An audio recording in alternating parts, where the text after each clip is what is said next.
Welcome to PhD with Women on IT, Hack the Future. My name is Beata Young, and today's PhD, Positivity Hack Delivered, will be by Dr. Tracy Brower. Topic: how to find a job fast. Powerful techniques to bring you into the hiring spotlight. Episode 122 starts here.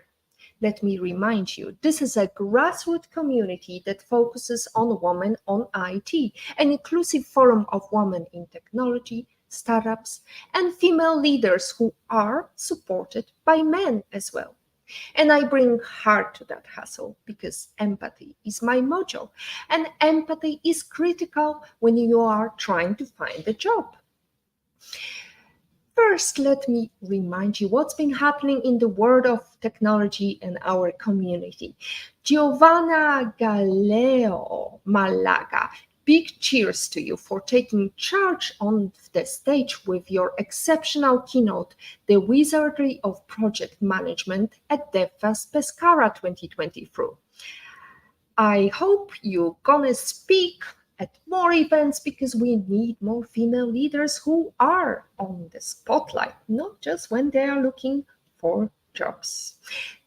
A round of applause to our former PhD guest, AWS authorized instructor, Tasha Penwell, as she's been selected to share her awesome computer science expertise at their Higher Educational Technology Conference in February 2024. We are looking forward to your exciting speech.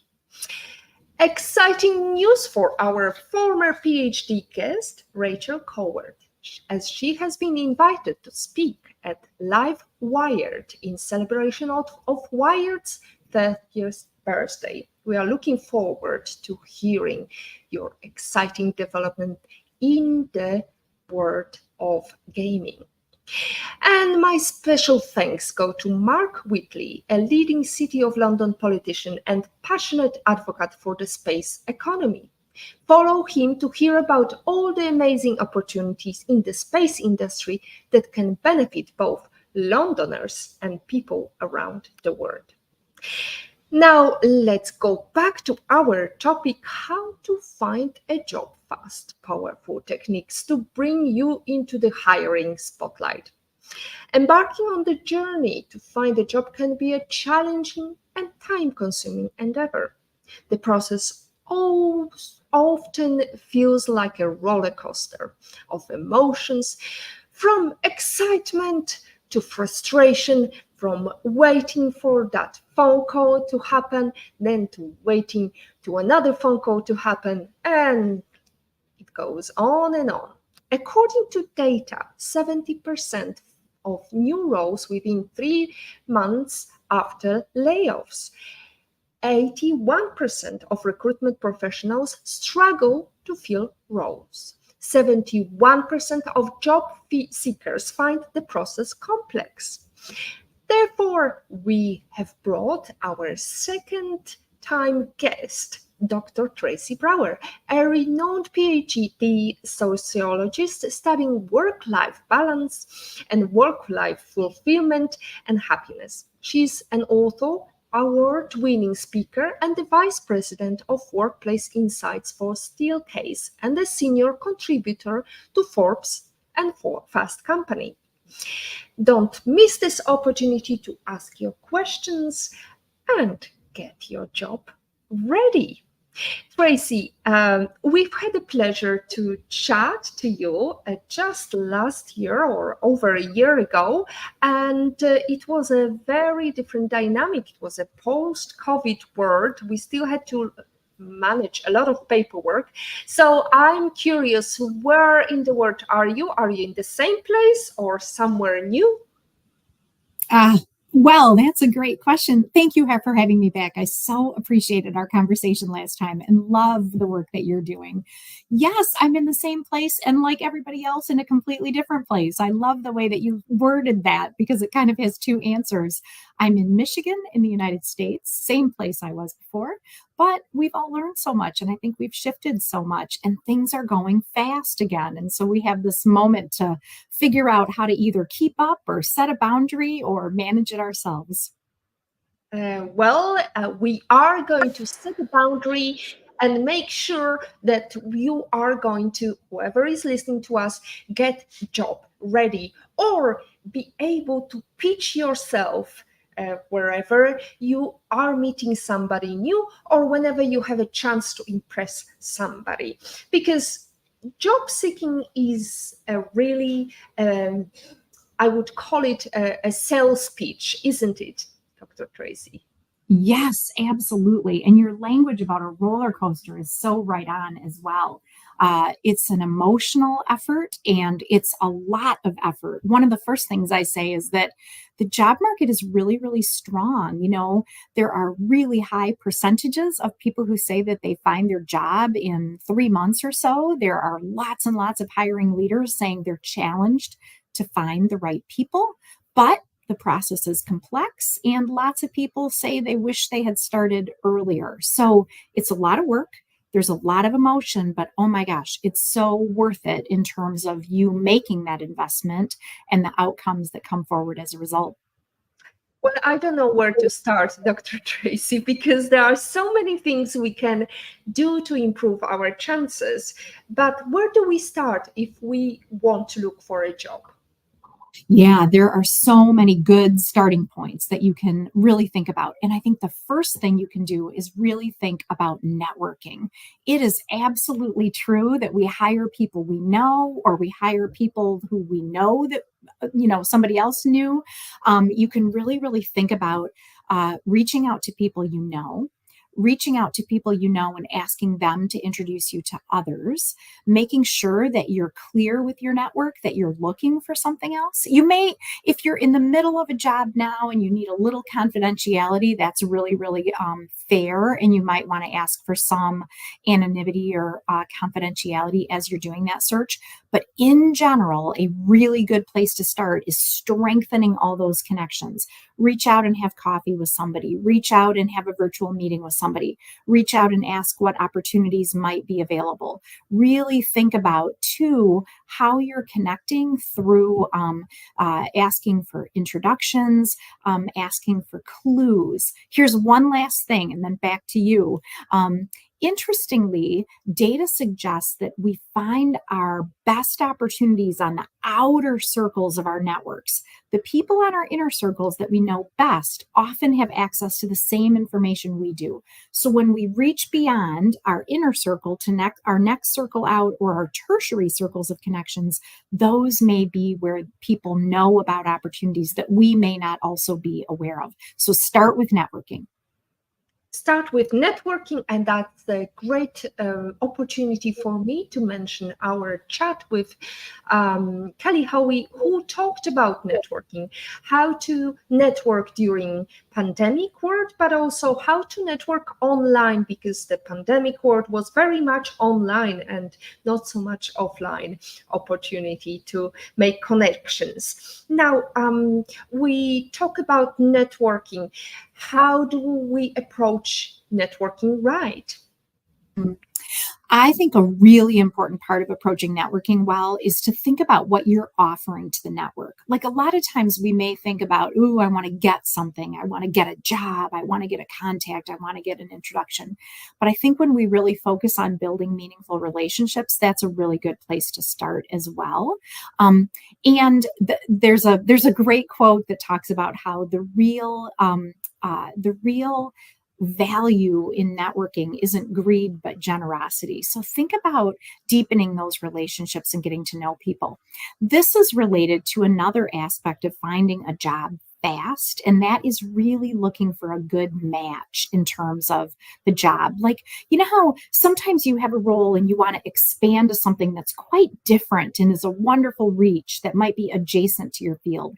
That's great. Sometimes that can take a little bit longer. If your goal is finding something really, really quickly, then finding a really good match that's more natural and more obvious to recruiters or to hiring leaders can also be a good idea. So as you're thinking about networking effectively, you want to think about who are the people who are in the roles where there might be a really good match for you. So that would be another tip in terms of making it happen quickly.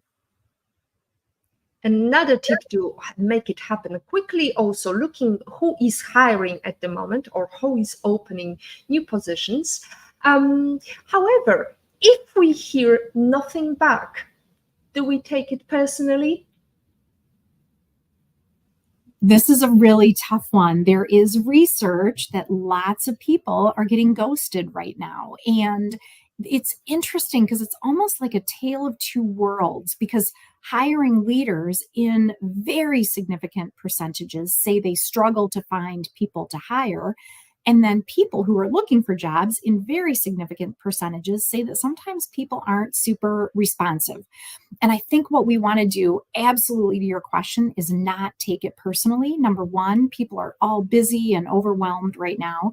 And lots of our channels are overwhelmed. We get so many emails, we get so many LinkedIn messages, we get so many DMs and IMs. So don't take it personally. Know that there's an overwhelm factor. And the other thing I think is to be really persistent.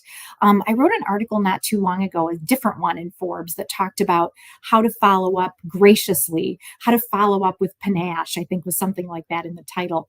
And what you want to do is reach out consistently, be really clear about how your background matches what they're looking for in the position. Those are really, really good ideas.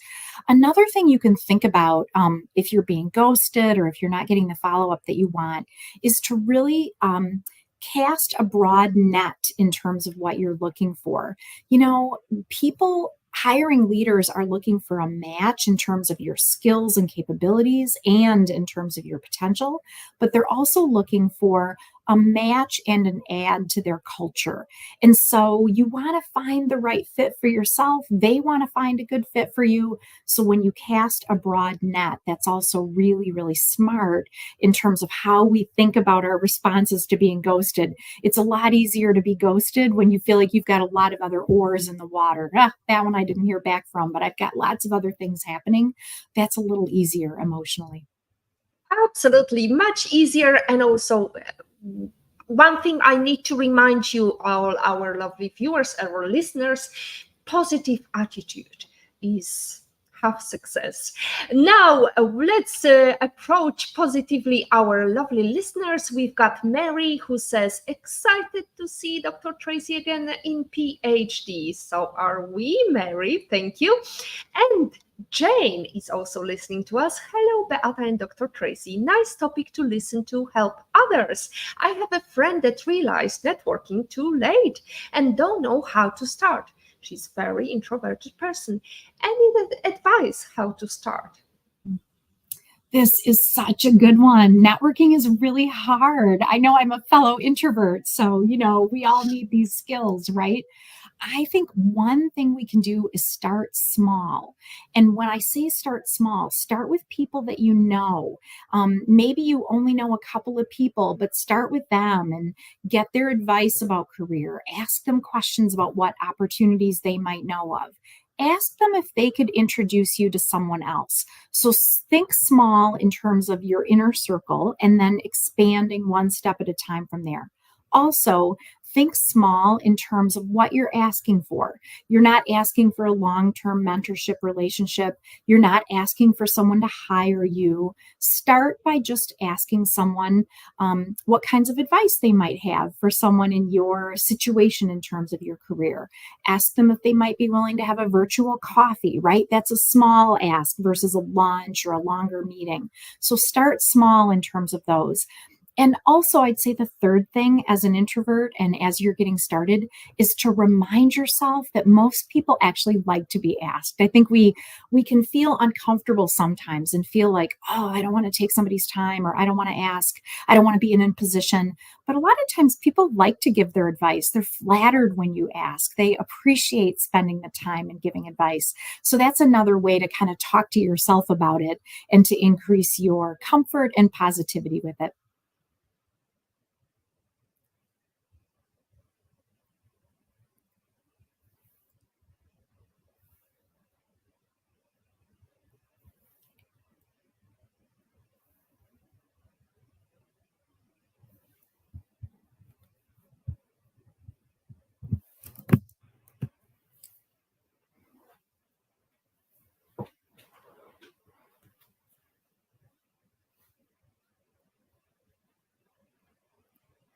We have to wait a minute for unmuting. There we go. Yay. Oh, yes, that's me. I'm trying to help this AC. Aircon is running very hard here. So here is the study I just mentioned. A Hewlett-Packard study showed that women apply when they meet at least 90% of job qualifications, whereas men when they have 60% of qualifications required. So, and since you mentioned talking about starting small, I wonder, how do we build that confidence to actually not only starting small, but also think big about ourselves? This is brilliantly said. Not only start small, but think big. One of the things that we know is that when you're about 70% ready for a job, that is a great time to go for it. Stretching, facing challenges, learning new things, really applying yourself in a situation where you don't have it all figured out is super correlated with happiness.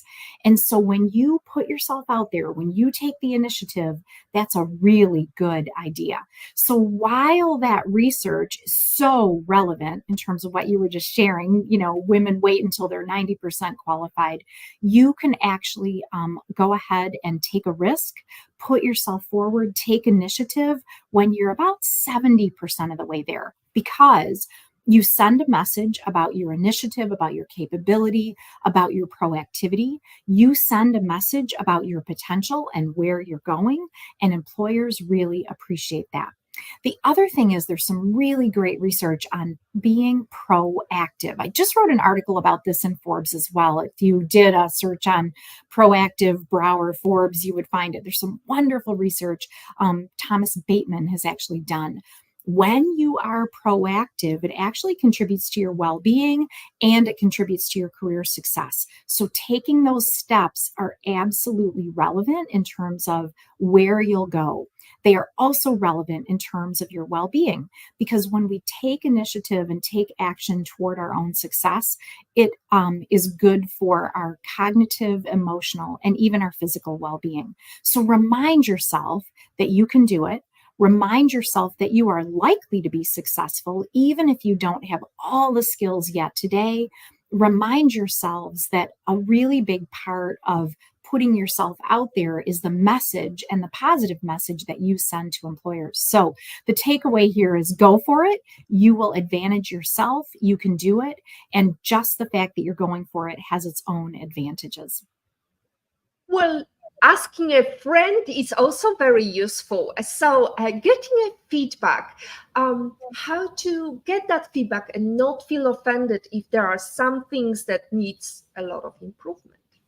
Yeah, this is a great strategy for finding a job fast. You want great skills at telling your story. You want to really plan for the key points you're going to make in an interview, the key points that you're going to put forward in your cover letter, which is still a thing, the key ways that you want to emphasize your capabilities in your resume. And getting advice from a friend is really smart. I actually did another article on how to find a mentor and how to use role models. And when you look to that circle of friends and family for advice and for feedback, it's very effective. The reason is that you have a level of trust built up with folks like that. And so they can give you the really, really hard feedback. And one of the tips in looking for feedback from the people in your network and the people that you're close to is to let them know what you're looking for. Like, hey, tell me about my approach, or tell me about my handshake, or tell me if I'm expressing my story both fully enough and concisely enough, right? Like, be really specific with them about the feedback that you want. And then really give them permission to be tough, because they'll still be gentle because they're your friend or your family, but give them permission to be tough, and then be really, really open to that feedback. The other thing about feedback is that you get to choose what makes sense to you, right? Like, somebody might say, oh, this didn't work for me, but it may actually be the right answer. It may be your best. It may be a good match to the employer. So also give yourself permission to both take that feedback in after making yourself vulnerable, really think about how you'll improve, and give yourself permission to decide, I'm going to let this one go. So those are some really, really good ideas in terms of bringing that friend into the mix, bringing that family member into the mix, bringing that colleague into the mix who can give you really, really good input. Well, relating to your article, I wanted to talk about it, tapping into the right opportunities, because so many times when we had meetings, whether virtual or in-person meetings of women-owned IT community, I've heard so many women wanted to enter the technology field, but they just didn't have any experience. And you can't get a job because you have no experience. You can't have experience because you can't get a job. So how to break that cycle?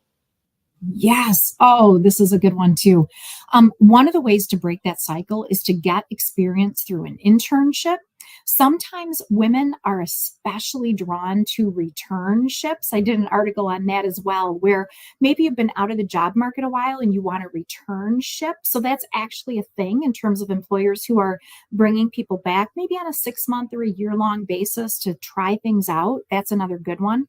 Volunteering is another brilliant way to get some experience. So, volunteer with a nonprofit in your community, volunteer with an organization in your community, and then you'll have that absolutely relevant experience to add. Another way that you can really, really think about finding the right opportunity is to absolutely look at what industries are hot and what jobs are hot. In the article that we're talking about today, I actually have some data that you can link to.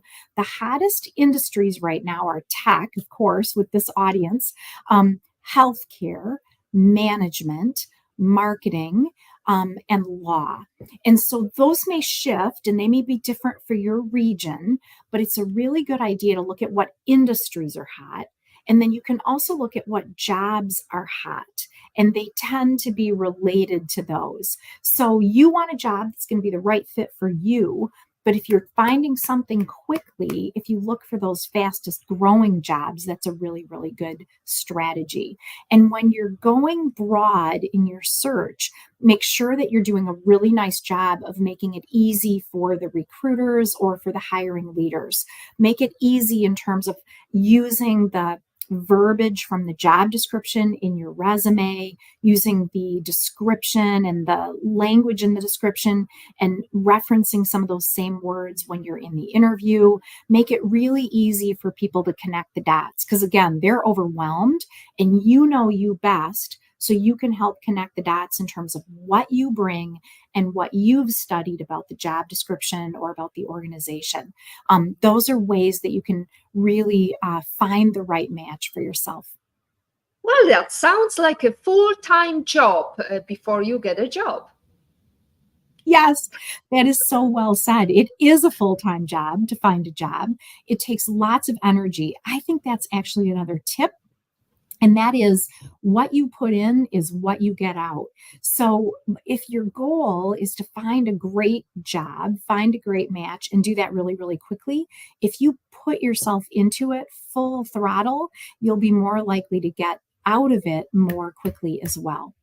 The other thing that's true, sometimes people ask, should I quit my job so that I can take a full-time job in finding a job? Hopefully not. You may choose to do that, and there may be good reasons for it. But in general, it's easier to find a job if you have a job. So lots of us know this. I was actually just with a mom about my age recently, and she had a young Gen Z entering the workforce, and this person, her daughter, was being really, really picky about what job she was going to take, and was it the perfect job, and was it the job that had the perfect pay and all that. And the truth is that it's actually easier to find a job when you have a job. And sometimes it's really smart to start somewhere. When something seems like it could be mostly right or much right, go ahead, take the job, learn from it, understand it, and then you can always build from there.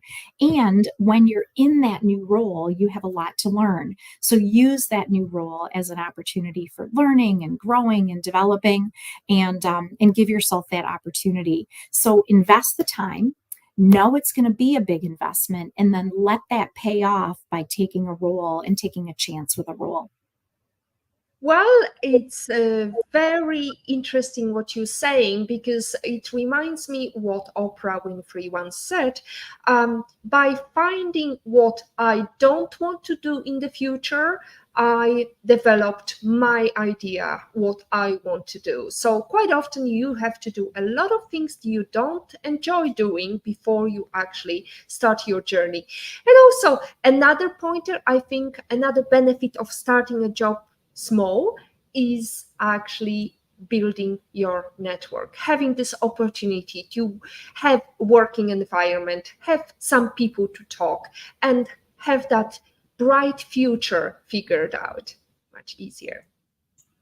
Yes, so true. Two things to add about that. That point is really well taken.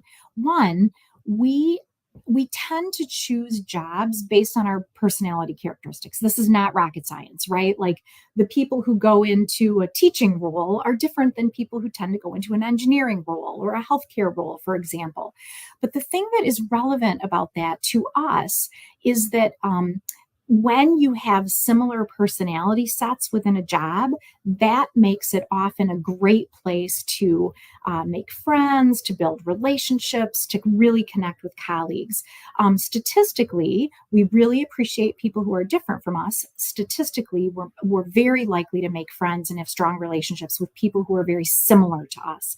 And so our profession, the jobs that we choose and the roles that we do tend to be a nexus for us to find people who are similar to us that we can really connect with. And that makes them great additions to our network as well. The other thing to think about related to work and what you're doing and what you're choosing to do is the difference between the meaning of work and the meaning in work. Like working, the act of showing up absolutely has value, right? We're contributing to our community. We are expressing our skills and capabilities. No matter what our work is, there's value in showing up for each other. That's the meaning that work itself can have. And then sometimes we have roles where we feel like there's meaning in the role itself. I was talking to a bank manager, and she said one of the things that she does is frequently she'll work with somebody who's lost their spouse, right? They've been married a really long time, and their spouse has been doing all the banking, and they're not even sure how to balance a checkbook. And so she will sit with that person and teach them over time. They'll come back week after week and learn about how to balance a checkbook and how to think about their finances. And she finds that super, super meaningful. So that is the meaning in work. So sometimes you'll do work that is meaningful because you're showing up, because you're contributing to your colleagues and contributing to your team.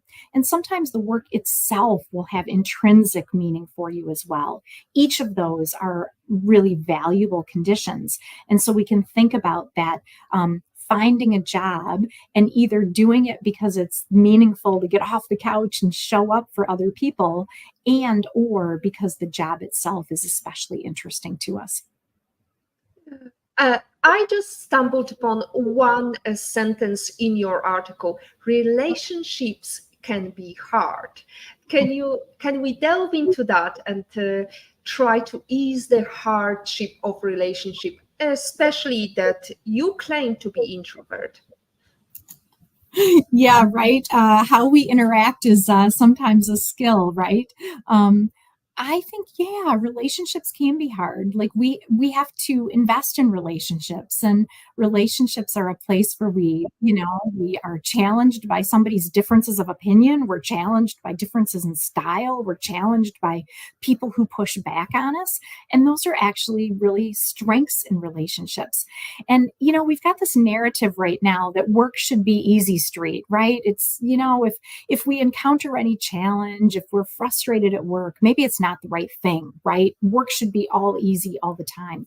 And that's actually not true at all. Like things that are worthwhile are usually hard. They usually encompass some stress, some challenge. When we work hard, that can be challenging, but it pays off for us. When we have a great relationship with somebody, it's hard, but it's a payoff. Sometimes parenting can be challenging, right? When you're learning something new, it can be really challenging, but oh my gosh, the rewards and the payoffs are a big deal. So that's what I mean by relationships can be hard, right? Like they can challenge us, but when we invest in creating a meaningful relationship, that's important to our physical, cognitive, and emotional health. And this is true whether we're an introvert or an extrovert. Extroverts may need more diverse kinds of friends, more contact with friends, more frequency in their relationships and interactions. Introverts may need less on that continuum, but we all need some level of connectedness. In fact, there's a study out of Brigham Young University that suggests that having one or two close friends is more important to health outcomes than your habits around diet, exercise, or alcohol, and on par with your habits around smoking. So things like cancer and heart disease and depression and anxiety and even longevity are affected by having one or two close friends. And this is relevant to our discussion about what job you have, because your work can absolutely be a source for friendship. You see people over time, you collaborate on both task and relationship, you see the ups and downs that someone goes through, and you have continuity in that relationship over time. So work can be a really important place that we feel connected. Even if we're not BFFs with the people that we're working with, that's okay. We still know that somebody's paying attention to whether we're showing up every day, either literally or on camera. Absolutely. We need to show up. And also, I think since we are talking about relationship and hardship, I have to mention negotiation about money, because after all, as you mentioned, it's transactional, right? It's at the end of the day, they want to invest in us and we want to make sure that they get the good outcome. Yes. Yes, it's so true. And we humans have an instinct toward reciprocity. There was a really interesting study that looked at 60 different societies, 60, developed and developing societies, and found that there are kind of 7 moral rules that we share. They're things like look out for your family, look out for your friends, be respectful of those with greater expertise or status. And reciprocity was one of those moral rules, quote unquote, that we share as well. This is our instinct to give when we get. So there's been some really interesting sociological research. If you are given a little mint or something when you get the check at the restaurant, you're more likely to leave a bigger tip. When somebody gives to you, you're more likely to feel like you want to give back. At work, the way that works is that when we have a great leader who's, giving us recognition, when we have a great work experience that our employer has invested in, when we have an employer that maybe provides growth or development opportunities, all of those things influence us to give more back in terms of our discretionary effort, in terms of the brilliance that we put into doing our best all the time. And this has a relationship to money as well. And there's that balance where you want to absolutely negotiate for the best package that you can. Think really holistically about the employee value equation. It's not just the money you're making, it's also the growth opportunities you're going to get. It's the benefits, it's the vacation, it's the flexibility. It's where you are in your life stage in terms of what value looks like for you. When your early life stage, value might look like growing your career. When your midlife stage, extra value might look like flexibility. When your later life stage, extra value might look like opportunities to mentor or develop others, or have a flexible off ramp as you start to get ready to take an exit. And so think about the value as you're negotiating. And as you're negotiating, take a strong position in terms of what you're going to bring today and what you're going to bring in the future. A lot of times when we're looking for jobs, we're thinking about the match today. Your employer is thinking about your match today and your match tomorrow. They want people that they can invest in who are going to pay off for the business, who are going to deliver for the business over the long term. So in your negotiations, you can be articulate about the value you're bringing today and the value you're bringing tomorrow. And you can be really clear about the whole package that you're negotiating for. So those are just some thoughts on your negotiation question. It's a good one. It's a good one, but also, again, we are coming back to the full job. When you're looking for a job, definitely you need to check what kind of brackets you're facing. So don't start with just some numbers on top of your head. Just look through what is available in your area right now, what could be negotiated before you even start negotiating. Now, Tracy, I guess that leaves me with a question to when we are through the negotiation stage and we are potentially going to get that job. And I think about that first time when you come to the office and you think, oh my goodness, there's so much to learn and I'm not sure whether I can learn. And, there is also some colleagues that I need to make sure that I have good relationship with. How to start your first day in the office with the good food. Yes, exactly. How do you put your best foot forward? How do you hit the ground running? This is so important. And I think one of the things we can do is think about balancing the value that you're bringing and the way that you are both deferential and humble. So you want to be able to put a great foot forward. You want to be able to be articulate and make a contribution in a meeting, but you also want to really, really focus on listening, on learning, on asking questions. And people will really, really appreciate that. Sometimes I think we can have a landmine when we start a new job. We feel like we want to prove ourselves. We're like, I got to right away do something that they're going to like, right? And actually we can give ourselves a little more space than that. They've hired you because they value you. They've hired you because you have a background they believe will add value. And now they want to give you the opportunity to learn. So I think it's really less about, oh my gosh, I've got to prove myself, and more about really being open and asking lots of questions. That's one. And you made a great point about really starting off strong with your relationships. Look for people that you want to have one-on-ones with. Ask them questions, not just about your job, but about the culture, about the organization, about their lessons learned. Make sure that you're really, really focusing on connecting with people in those one-on-ones. Also, really make sure that you're kind of checking the boxes on all the things, right? You have all that paperwork to do, but then also all those kind of foundational classes that our employers want us to go through. Get through those early. And then really look for opportunities to potentially shadow or, jump into a meeting where you don't necessarily have a contribution to make, but you have a lot to learn. You're learning contextually.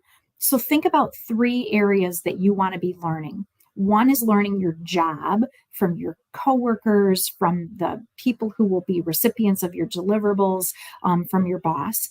You want to be learning relationships, creating that network, doing those one-on-ones, really starting to get to know people around you. And thirdly, you want to learn about context. What are the values of the organization? What's the culture of the organization? What goes around here? What's the history of the organization? Really, really focus on that contextual element. And if you focus on those 3 elements, job, people, and context, that can really, really give you a good basis to hit the ground running so you can make meaningful contributions and then also balance that with humility and asking lots of questions. Asking lots of questions, listening. And since we are listening to our listeners, here is a question from Natalie. Natalie Lianto. Great article, Dr. Tracy. You mentioned the importance of tailoring resumes and cover letters. How to customize application materials for different opportunities? Right. This is part of what makes it time consuming, right? So you want to customize in terms of the language that you use. So if there are certain words or skills on a job description, make sure you have those show up in your resume. That's one. Another way that you want to customize is with the way that you emphasize the kinds of skills and capabilities that you have. So if you're applying for a job that's heavily technical, make sure that you're emphasizing those technical skills. If you're applying for a job that's more managerial, you may have the same job history, but in your bullets, you're going to emphasize the leadership roles that you had and the initiative that you took and the way that you informally led the team, even if you didn't have direct responsibility. So the ways that you're going to customize have to do with the words that are used in the job description, but also the character and nature of the job.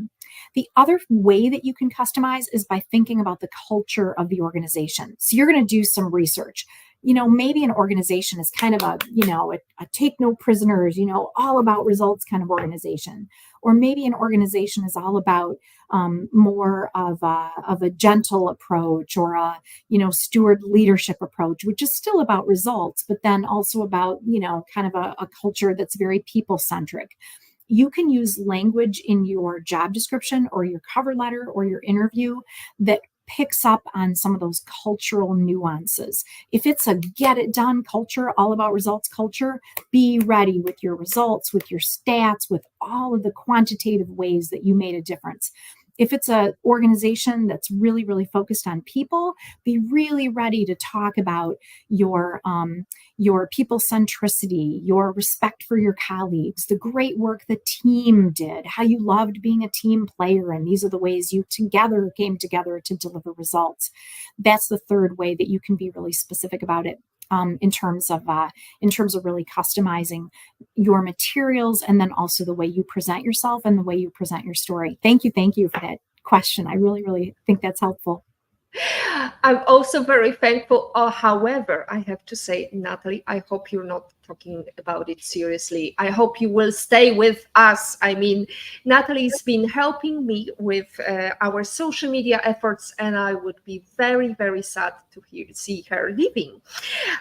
So now there is a time to bring a quotation. Do not wait to strike till the iron is hot, but make it by striking, William Butler Yeats said. So we are trying to make your iron hot today with Dr. Tracy Brower, who has written a couple of articles in Forbes and Fast Company, and I definitely recommend her work, her interviews, also interview with us about happiness at work, and also a book which I believe is going to be released again. Dr. Tracy, can you tell us about your latest project? Yes, thanks for asking. I really appreciate it. So my first book was called Bring Work to Life. My second book was called The Secrets to Happiness at Work, and it actually launched during the pandemic. And so we are going to re-release that book in May. Again, the title is the same, but the cover is different and the length is double. We added lots of good stuff, but it's still an easy read. The Secrets to Happiness at Work. And I love your quote, make the iron hot. Actually, there's another quote that I really like that's similar. It's inspiration doesn't usually start before the work, but during the work. So sometimes we need to take the first step. We need to put our toe in the water in order to really start to get our sense of moving forward and to get our sense of energy. So that is our quote that says, "Go for it." Absolutely, just do it, as Nike says. And Dr. Tracy is always bringing lots of quotations, and that's the time for me to a little reminder to ask you about your life lesson quote. I know that you had a different one, and today, for the purpose of today's show, you prepared a different life lesson quote that is resonating with you very deeply. Yes, my favorite quote, the one I come back to again and again, is enjoy the little things in life because eventually you will learn they were the big things. And it's Robert Baralt who says that. It's just, to me, it speaks about gratitude. It speaks about being present. It speaks about really appreciating, where we are. I think sometimes we can kind of get ahead of ourselves, right? And we can think about what's next. I'm very much a what's next kind of personality. But really, when we're able to be very, very grateful for where we are and be very present and appreciative of the people around us and the small things, it contributes to our happiness really, really significantly. And I think it contributes to the happiness of the people around us because they know that we're appreciating them. And that's kind of a big deal. It's a big deal, not just in view of Thanksgiving that is coming very soon, but also it's a big thing when you appreciate little things every day. Make sure that you start your day on a positive note just by thinking about what great things, great life, the great quality of life we have. Because if we compare ourselves to 20, 30 years ago, we didn't have this beautiful location, we didn't have this beautiful way of conversating with you, Dr. Tracy, and having this great conversation today. And we've got great comment from Ernst Maga, another insightful advices from PhD with a great guest, Dr. Tracy. Absolutely, I appreciate Dr. Tracy coming to us this evening in some of the sphere. It's midday here in TCI, and I believe it's also very quite early in the day with you, Dr. Tracy. So, but it's late for us and we have to wrap up our great conversation. And by bringing another quotation, this time by Eleanor Roosevelt, who said, "Women are like tea bags. We don't know our true strength until we are in hot water." So in life, how are you in hot water? How are you brewing, Dr. Tracy? How am I growing? I'm growing all the time. I feel like I have more humility than maybe I need sometimes. Uh, I really think we have this moment to figure out how we think differently about work and how we learn about how to connect and reconnect. Things are so upside down and so inside out, and there's so much polarization in the world. And so I think our huge opportunity right now is to stay connected, to stay empathetic, to absolutely focus on even if we disagree on issues, we absolutely respect and trust each other as humans. And so I think that's our opportunity, is to really, really stay connected with people and to let that take the priority in terms of our day-to-day and our relationships. Absolutely, because definitely a job interview is like a hot water. You definitely need to be calm when approaching these times when you're going to an interview, because at the end of the day, we want the happy outcomes for you.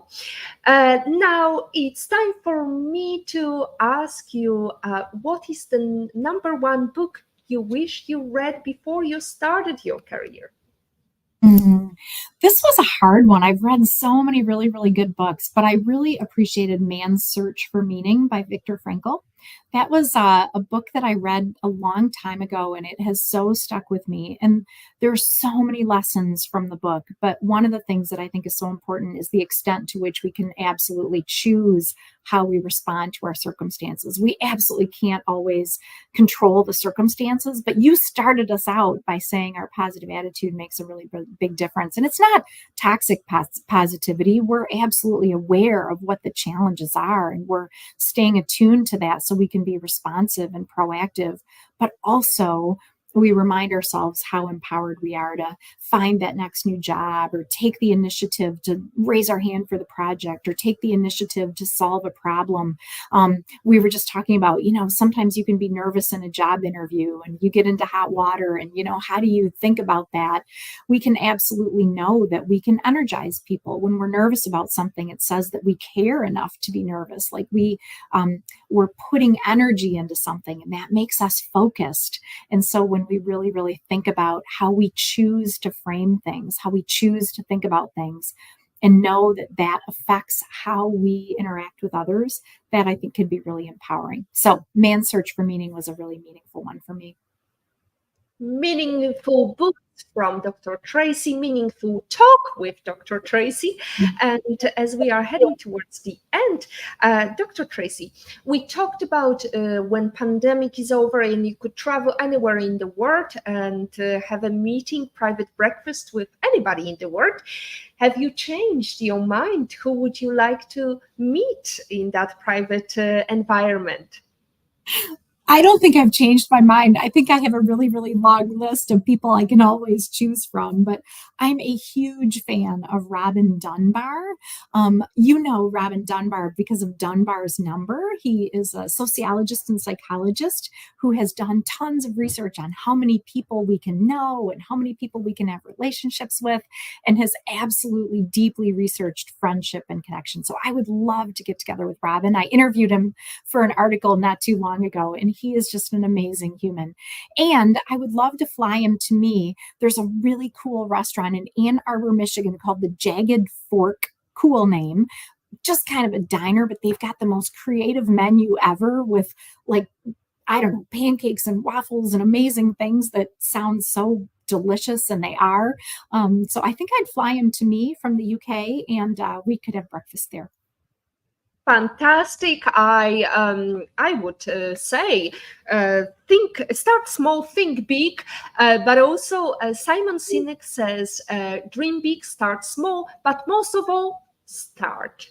And that's your opportunity, all of you, to start writing, polishing that CV, that resume, and making sure that you actually give the God opportunity, because as the old joke says, oh God, please let me win that lottery.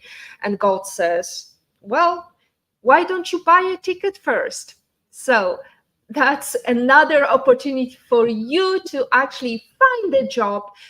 Do this by sending that letter first, rather than wishful thinking about what opportunities may lay ahead of you. Dr. Tracy, it's been a pleasure to have you again with PhD. Hopefully we can invite you for your book launch, as we know that it's going to be exciting, a very busy time for you. We would be happy to promote it among our viewers, as always. Wonderful.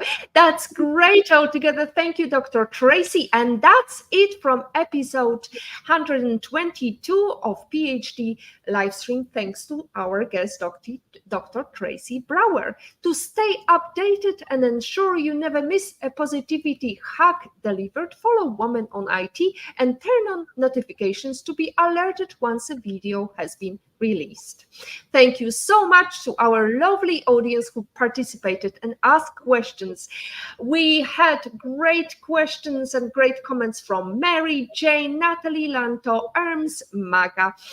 And finally, don't forget to tune in next week. We have a guest scheduled. We are not sure what the topic is yet, but we definitely are going to come to your channels, YouTube, LinkedIn, and Facebook at 6 p.m. CET, 12 p.m. EST. Wherever you are, you can tune in live or watch the show after it has been released. As always, our positivity quote comes from positive thinking only and goes, look for something positive each day, even if some days you have to look a little bit harder. If you don't like something, change it. If you can't change it, change your attitude, as Maya Angelou says. And definitely, if you don't like your job, change it. If you can't change your job, change your attitude. Today is your day to hack the future, hack the positivity you want. Thank you.